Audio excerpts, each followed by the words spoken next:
Wow.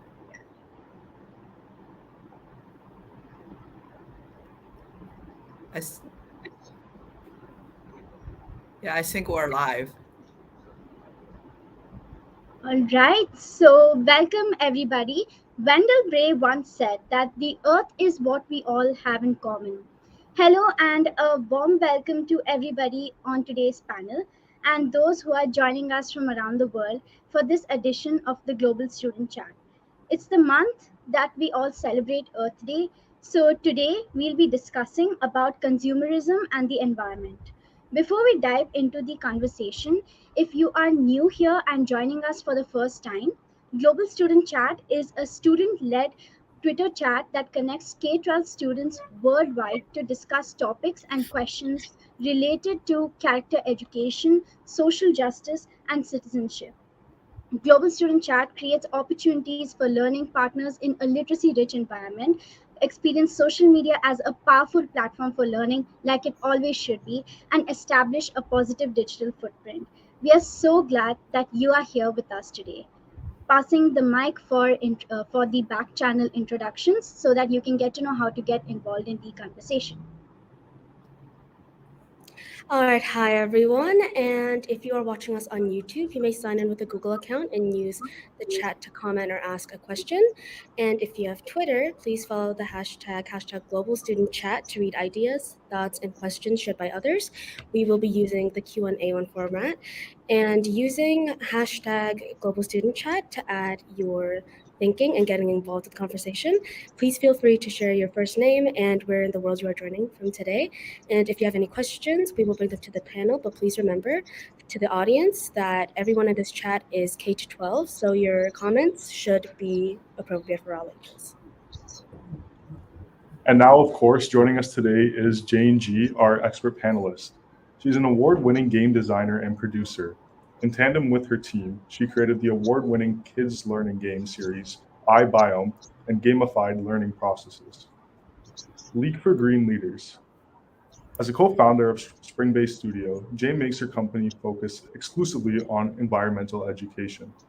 The Games in iBiome series got 9 awards from prestigious organizations such as the American Association of School Libraries. Apple has featured iBiome games worldwide many times, and United Nations Environment Program also recognized their work. Their League for Green Leaders was one of the finalists for the 2023 Top Ed Tech Product Awards, picked by the District Administration magazine. Jane believes that environmental education can be more empowering, playful, and action-based through game-based learning technology. And now, of course, to introduce our student team. I'll start. I'm Evan. I go to a school in Ontario with Rebecca, of course, and we're just excited to be here today. So, as Evan mentioned, hi, I'm Rebecca. I am in grade 11, and I guess that sums us up. Hi everyone, I'm Namya Joshi, a grade 11 student studying at Southbound Middle School in India, and this is my second year at the Global Student Chat. We're almost just 2 more chats away to commence with the next year, so very excited for this chat and very excited to have Jane here today with us. All right, hi everyone. I'm Eunice. I'm in grade 9, studying in Aurora, Ontario, and I'm really excited for our Global Student Chat today. Hi everyone, this is Parishi and I'm grade 6 student in St. Middle School, Bhagwanpur. This is my first year at Global Student Chat and this topic is really relevant to me, climate action. So I'm so excited for today's chat. Hey everyone, my name is Simran Mohanty and I'm a student change maker and STEMnist hailing from Bangalore, India. Super excited for today's conversation. Hi everyone, my name is Darcy Broman. I'm a grade 12 student at Appleby College in Oakville, but I'm originally from Goderich, and I'm super excited today to be talking about consumerism and the environment. And that being said, I wanted to hand it back over to Rebecca to go over our norms for today. So, hi guys, as mentioned, I will be going over our norms. So, as usual, we'll have 30 minutes to discuss 3 questions. Please be mindful that this chat is open for students in K to 12. Active participation from all classes is how we learn. All comments made during the chat should be positive and productive, and we welcome diverse opinions. You may not agree with something someone has said, but we ask that when challenging an idea, you respectfully disagree with the idea and not the individual person. Being respectful online includes using language that is inclusive and culturally appropriate. I'm going to pass the mic back over to Preeshi, who will be introducing our questions. So here we start a chat, and the first question is that in what ways is consumerism perpetrated in our society, and how should we be educated about it? To answer that question, well, consumerism and the environment, in another way to put it, it could be also described as fast fashion. And I personally think that we are not getting educated enough about it because I did not know anything about it before I learned. And I think schools should involve this subject in their units about the environment because it is extremely important to us and also many different countries that are being affected by this and may also affect our future generations. I believe it's a really great question because consumerism is continued in our society through various means, like advertising to create awareness about the product, in social media to target specific audience, with celebrities or brand endorsements and many more, where they influence people so that they can make a decision to purchase the product. And awareness about addressing the issue of consumerism is very important. It is vital that we educate people about the negative effects of consumerism on the environment, on finances, our well being, that can help to create a more conscious consumer culture. And this education can include teaching people about the benefits of minimalism, helping people better understand the tactics used by advertisers to manipulate them into buying products that they don't need at all. And ultimately, education can help shift our society towards a more sustainable and mindful approach to consumption. I Yeah, really love all what you are saying. Like first of all, it's such a great honor to join you guys. I think I see the very clever and also energetic youth are involved in this important topic. Just reflect on the points you guys make. You know, like educational definitely is a big factor. Just like we are connected here. For myself, I actually did not notice that much. I came across with some documentaries about how much water will be used to produce the a pair of jeans. Do you guys guess the number? How much gallons of water just to produce one pair of jeans? It is actually 4 digit. 7,000 liters. 1700. 7,000 liters of water. So that's really is a lot, right? Like in terms of the education, I think, like myself included, also like from time to time, kind of a connect, maybe come across with a documentary or maybe an article. And I think really this continuous way to educate ourselves doesn't matter how much you are concerned about the environmental issues. There's really a lot of the things actually happened in the world where we really can take the information in and perhaps do some research and then really find out the like some of the alarming facts around that. Yeah.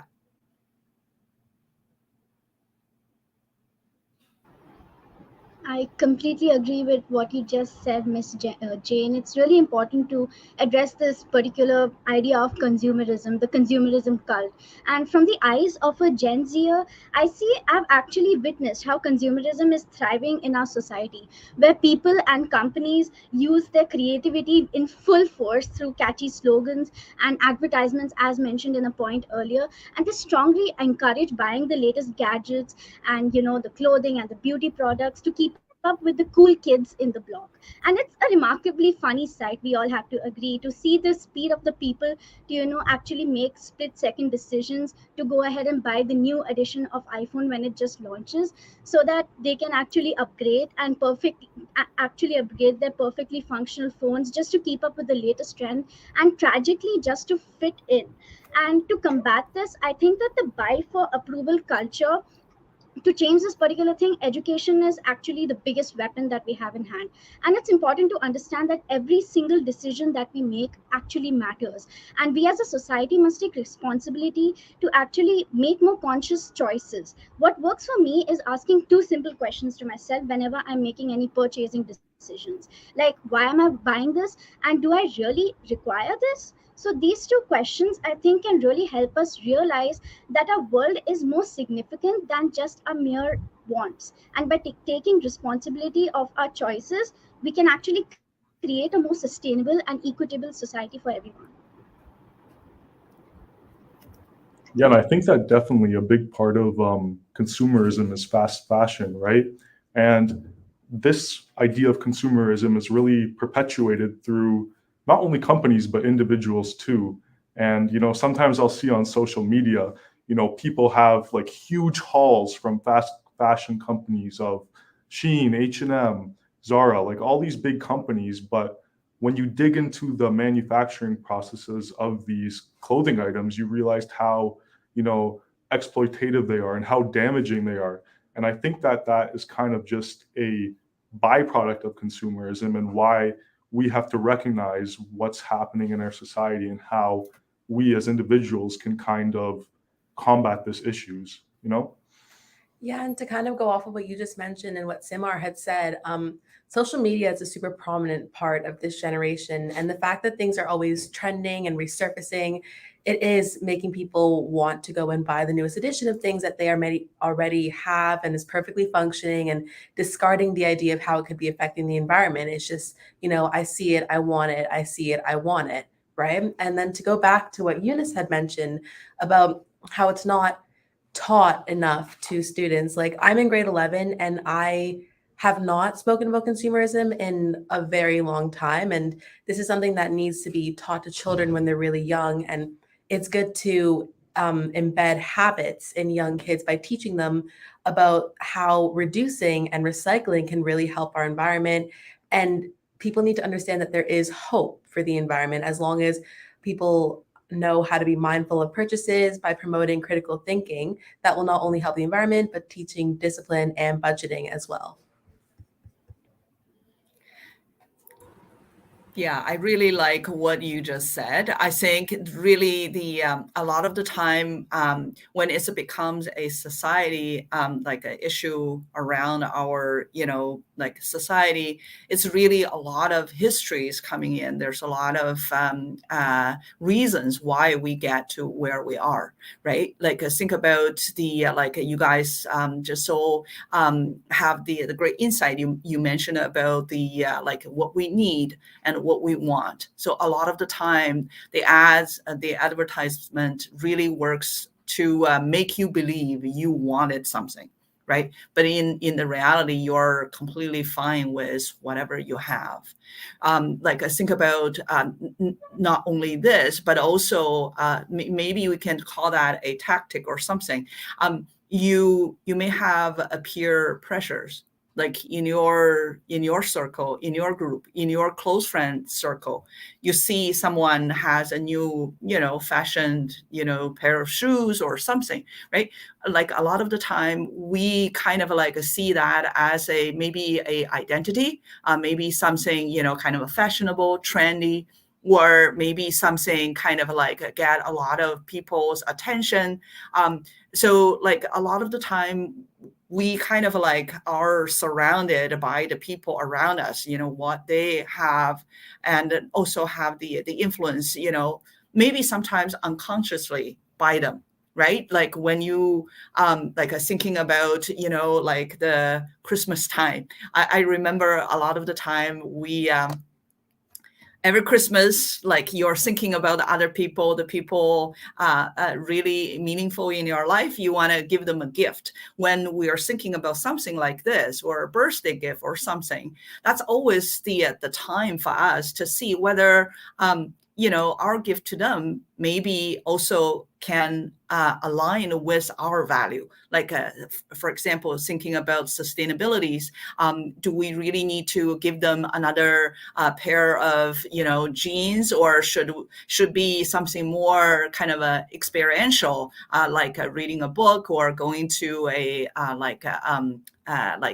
going to a show or live show or something like that. So I think, like definitely everybody are connected with the world. The things sometimes we make the decisions maybe kind of like unconsciously, for myself, for example, when I thinking about, buying a gift for my children, probably the first thing will be, okay, what they need. What they need will becomes a kind of a materialized thing.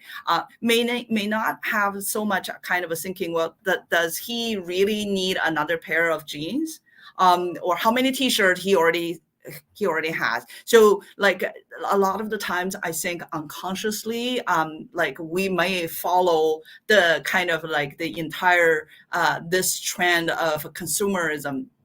Like it really kind of I think is need a lot of self maybe reflection, and then kind of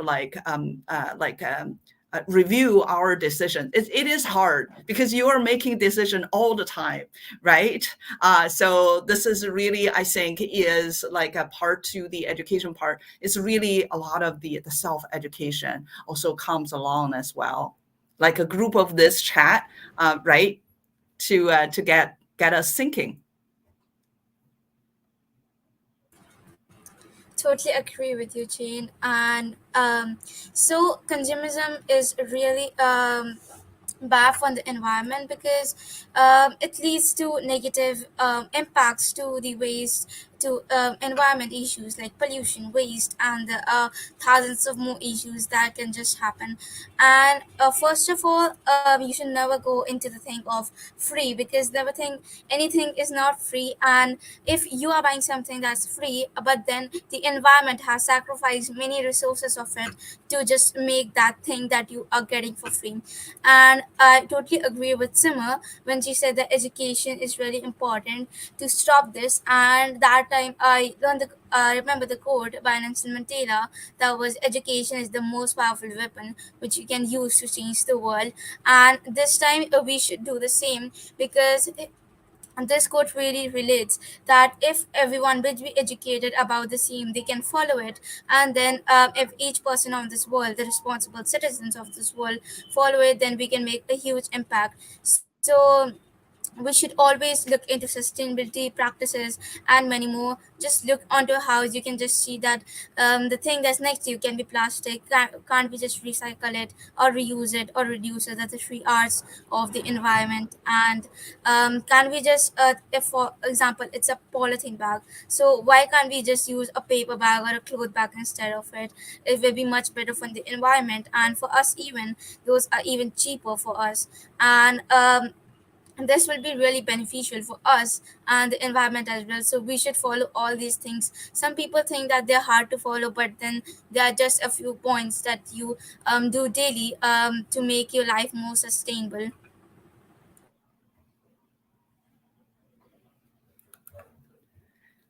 I love what you said, Parashi. I think it's the thinking about how can we like remember the sign for the recycling, right? So we have a kind of like a circling back, right? Like a lot of the time when we thinking about, like a decision that we made, maybe another way to think about it is like which part of this is that part of the recycle. Is that part of this kind of a loop?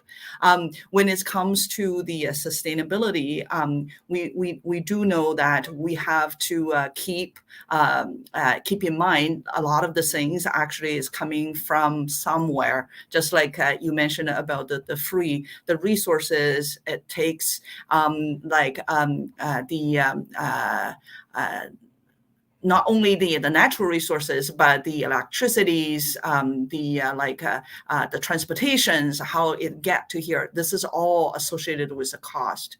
And I think really, like when we're talking about consumerism and the environment, is really to me, it seems like a lot of the time we're missing the part where the material can be repurposed or recycled or back or reused, because otherwise, if you were thinking about math that you learned, right? If you have something kind of like on a straight line, you always want to go faster, better, and more efficient. It seems like it's a line to me. This is not a circle. Right? When you're talking about like a recycle sign, we are kind of like produce something, we consume something, and then the waste, we kind of repurpose them, and so that the material can be reused. So this becomes something more sustainable. You will not running into the situation where the resource will be kind of a running off. I think this is really a kind of like a big challenge ahead of us, is when we are acquire something, like we think we need them. Maybe another way of to think is, if I get the new one, where does the old one go? How can we kind of repurpose the old one so that the material associated with producing that piece actually can be reused, becomes the source for something new. So totally agree with you. Thank you so much for sharing that with us, Jane. So the next question goes like this. As smart consumers, how can we become more sustainable in our everyday practices? Personally, I love this question. As smart consumers, as we said, fast fashion, we keep buying new clothes that are in trends, and these trends keep changing week by week, month by month. And the ways that we can keep up with this and maybe decrease the amount of clothes that get thrown out, we can either use our own clothes to remake the trends, or maybe not listen to what your friends have to say about your clothes and just follow up with what you want to do, which is a good way to sustain. I totally agree with that, Eunice. When we have to become a smart consumer, that means we have to make sustainable choices in our everyday practices. And like, according to me, I can just give out some ways that one can become very sustainable, and I have been following them for a long time. One of them is following minimalism. And like, minimalism basically advocates living with less and live among the items you can truly cherish. Like, I follow it. I have seven. So accordingly, this t-shirt I'm wearing today is gonna come after like 7 days, which is pretty good for me. And like, I always follow the 5S, that is sort, set in order, shine, standardize, and sustain. And like many of us, Pareshi, and all of us mentioned about like reducing waste. So reducing waste by avoiding like single-use plastics, recycling and composting, and choosing the products with minimal packaging that bring reusable bags when shopping, and using a refillable water bottle that can be, reused again. And next thing should be like using sustainable products, where we can look for products that are sustainably produced and can be environmentally friendly as well. And one of them could be like also having sustainable food choices, because we can choose the foods that are locally grown and are in season, reducing the meat consumption and avoiding the foods with less excessive packaging. So overall, becoming a sustainable consumer requires like making conscious choices and being aware of the impact of our actions on the environment. By making small changes in our daily lives, we can basically make a very large impact on the health of ourselves as well as on the planet. Um, Again, I really resonate with the reduce, reuse, and recycle idea of sustainability in our everyday life. And I think that a really big part of that is kind of finding new ways to reuse your stuff, recycle your stuff, because of course everyone has wants, everyone has needs, and it's okay to play into that. But it's when it becomes excessive and when we're just throwing away, that is when it becomes damaging, right? So I can give you an example. I'm a pretty big guy. If I were to stand up beside Rebecca, I'd probably have a head over her. So I've over my teenage years, I've gone through, however many sizes of clothing.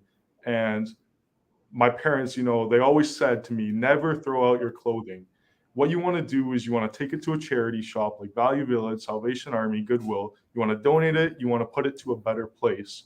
And this idea can kind of be used in every practice of life. And finding those ways is how we can become more sustainable as consumers.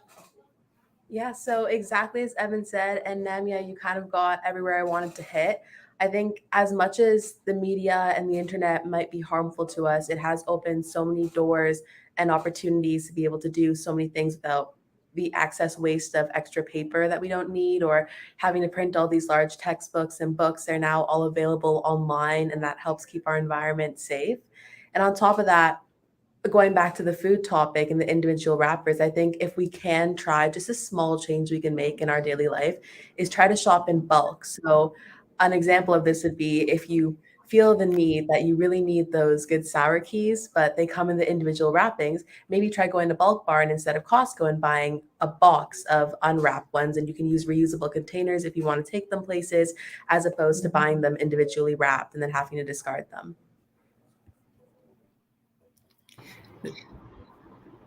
Just so excited to hear all the great thoughts you guys have there. And I think, you guys really are mindful and like always keep the sustainability in mind. Just so glad to hear that. And especially agree with you, when you say a little changes, right? So like it's really a degree.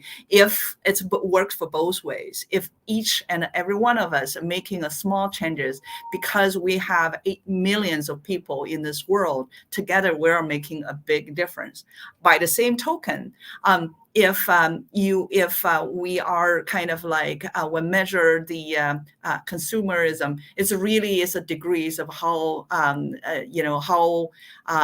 excessive you are in terms of getting something, like a new, like I like the idea, have 7 t-shirts, you can rotate for the entire week. This is really a good number to go with. And I also like the way that you mentioned it's okay to be different than your friends. I think that probably will give you the power when you are facing peer pressure. It's perfectly okay to be yourself. And in fact, if you have any kind of like models, in the some people inspired you in your life, when you Google them and find them out, actually they want to be themselves. They don't want to be another person. So I think this is a really kind of like a strong inner power for you to do what you think is right for our environment. I completely with whatever you said, Miss Jane. And I think that we can all agree to the fact that we love to be ourselves. And everybody loves to shop. It's like an inborn trait. People love shopping. And we can take this as great news because it can actually make a positive impact if we monitor what we buy and where we buy it from. Just remembering these two things, and we can enjoy shopping. Informed decisions can go a long, long way if we actually support products with eco-friendly certifications which come from local and small businesses, because they can even drive innovation and entrepreneurship and contribute to the economic growth of the nation as well as a more daily life application towards it would be, I think, a great way to remember to be the change every single moment is the good old classic 3 R's: reduce, reuse, and recycle. And of course, something that we can do as students in daily life is to help people who do not have the resources. For example, as a student, you might be getting lots of notebooks and lots of textbooks. So whatever notes you make, whatever textbooks that you have, you can donate it towards charity. You can donate your clothes towards charity. And it can actually benefit a person's life. It can actually benefit a person who actually needs it. Because in an ocean, every single drop counts. And if we actually imagine ourselves as that single drop in a huge ocean, it can actually change the way that we visualize the world, and it can actually make us feel that we can actually make a difference. So some good points, Jane, Summer, and I totally agree with Jane as well, and other members as well. I really like the rule of the 5S of Namya, and like there's are some ways to be sustainable in our daily lives, and just to share a fact that non-vegetarians create more waste than the vegetarians, because vegetarians just go with a plant-based meal, and it has a big impact to the environment, because if you eat non-veg food, the meat that has come to the food that has been washed to the transportation, and there are so many things that go in the way, even though you can just go with a plant, cook it and just eat it there, so it's not a big deal. And the thing that's the most important is go free plastic, no plastic rule. And I love this rule because we are surrounded by plastic everywhere, whether it's clock made of the plastic things or anything like that. This time I would like to say about, for example, you have a plastic a water bottle, and you can just change it into a PET bottle. The PET is plastic, which is 100% biodegradable and 100% recyclable, and that's used for creating water bottles. And I have PET plastic bottles at home instead of those plastic ones, and I think so everyone should adopt them because they are great help to the environment. And of course, this 3R rule is really important in our daily life, and I think we should include them in our daily routine, like composting and recycling, and everything at home is really good. And you could just follow that. And car rental policy in some countries we follow that. And for example, you can just rent a car, because if your car uses petrol or diesel, these can be really harmful to the environment. You can just use EV cars, the electric vehicles, and those are great help to you as they're cheaper and the beneficial to the environment. And those are some really practices that are good for you and the environment. But then the problem is that people are not educated about that, and that's the thing that we have to do. So we should all follow these, and we can make a huge impact, because this quote that says that each 1,000 mile journey from starts from a single step, and each one is responsible for it. So we should just start with some little actions. Even a student can do it, or even an old age person can do it. There's no matter of age, because it is for every age, because we all are human beings and each should be responsible for it. So just follow your duties, and there you go, you are sustainable for the environment. So the next question says that demand quality not just in products you buy, but in the life of the person who made it. What does this quote mean to you? I can start off. So I would say when I think about this quote, the first thing that comes to mind is actually a trip I recently went on. So over the March break, I went to Ecuador, and I had the really cool experience to live in a remote community in the Andes, and there I partaked in farming and doing the entire process right from farm to table, in chocolate making, and also in making jam and bracelets and cheese and things like that.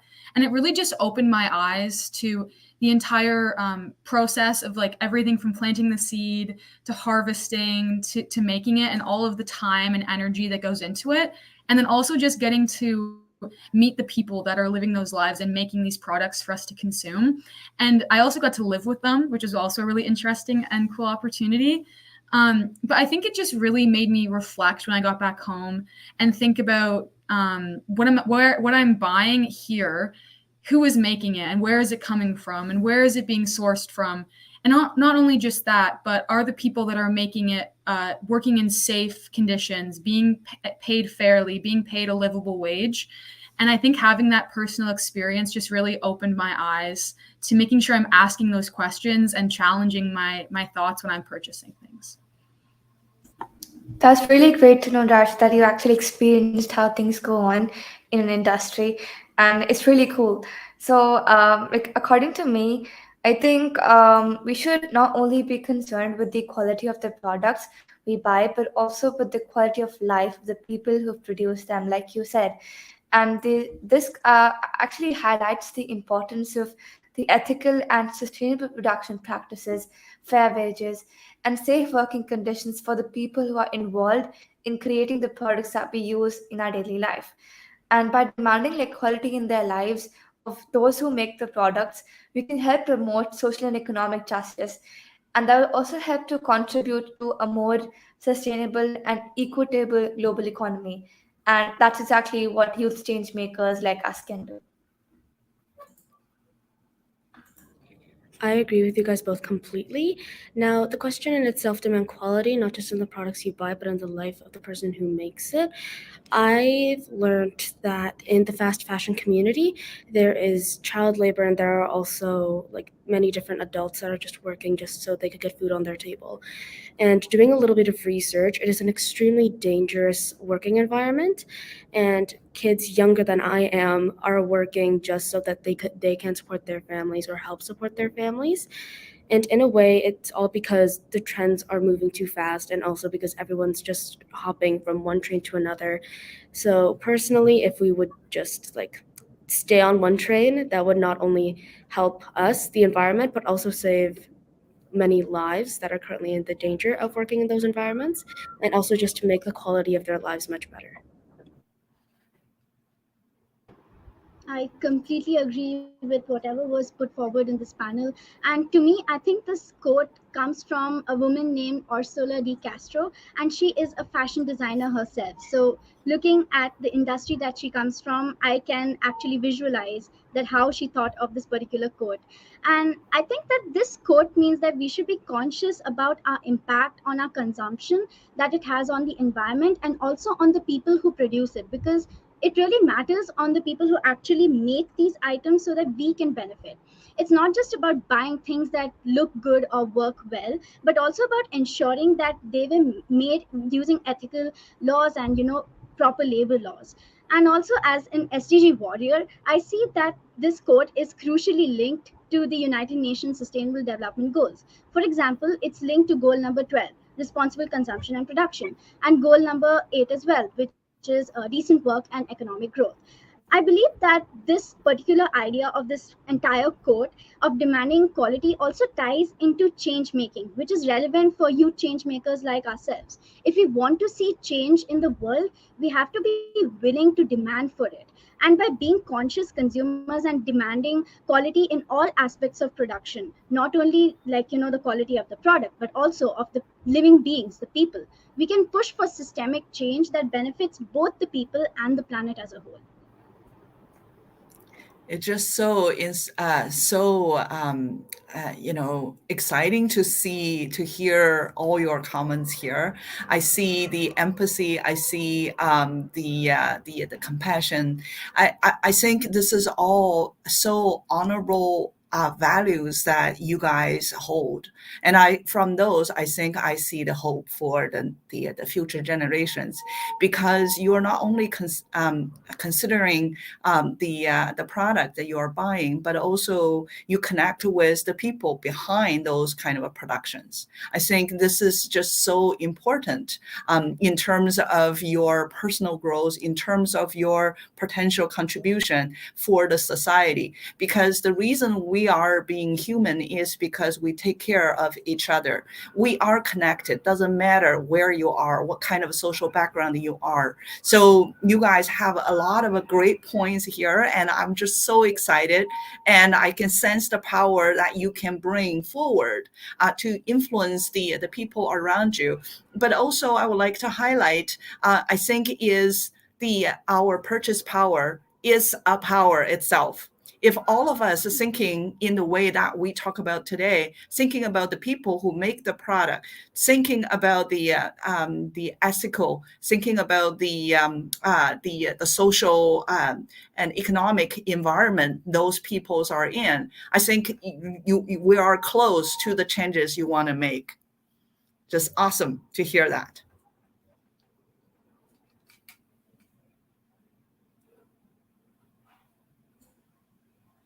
Thank you so much, Ms. Dane, for that lovely answer. And we totally agree with all the points that everybody has mentioned today. So, thank you so much, everyone, for joining us for our Global Student Chat live broadcast. Thank you, Rebecca, Evan, Pareshi, Eunice, Simar, Darcy, and Amya for joining today. And thank you so much to our special guest expert, Ms. Jane. And talking about the social media ambassador program. So, are you a digital leader or want to become one? Then Global Student Chat is always seeking student social media ambassadors. This information can be found on globaledsschat.com.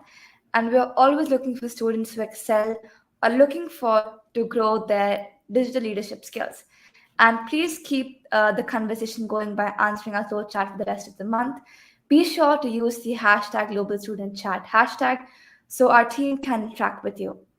Please follow us and connect with us on social media. The website is globaledsschat.com, Twitter @Global Student Chat, Instagram @Global Student Chat, and watch for details for the next month's chat.